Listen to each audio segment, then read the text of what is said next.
আপুনি কোলেষ্ট্ৰলৰ সমস্যাত ভুগি আছে নেকি? আপোনাৰ বাতবিষ আছে নেকি? ৰাতি আপোনাৰ টোপনি কম হয় নেকি? তেন্তে এই প্ৰতিবেদন আপোনাৰ বাবে। আজি আমি এনে এবিধ মহৌষধৰ কথা কম যিটো আপোনাৰ পাকঘৰত সহজেই উপলব্ধ। কেঁচা নহৰু নিশ্চয় আপুনিও খায়।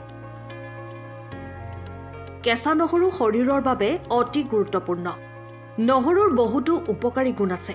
নহৰুৰ বেয়া গোন্ধৰ বাবে কিছুমানে খাবলৈ বেয়া পায়। বেছিকৈ নহয়, প্ৰতিদিনেই দুফুটাকৈ কেঁচা নহৰু খালে শৰীৰ সুস্থ হৈ থাকে।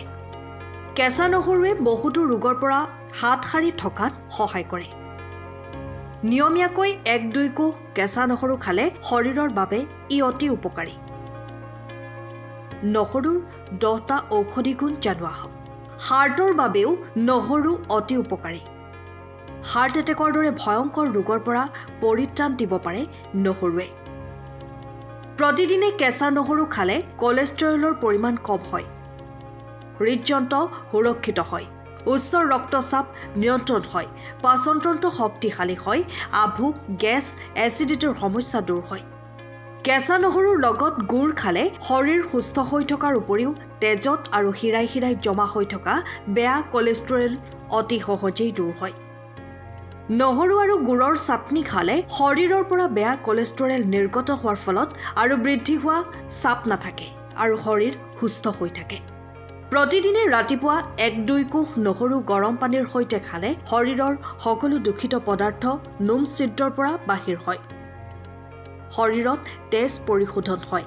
ছাল সতেজ হয়। গৰু ঘিউৰ লগত 2 ফুটামান কেঁচা নহৰু খালে বাত বিষ কম হোৱা দেখা যায়। গৰম পানীৰ লগত 2-3 ফুট নহৰু খালে কোষ্ঠকাঠিন্যতাৰ সমস্যাত উপকাৰ পোৱা যায়। প্ৰত্যেক দিনাই 2-3 ফুটা নহৰু খালে সঘনাই হৈ থকা পানীলগা জ্বৰ কাহো প্ৰতিৰোধ হয়।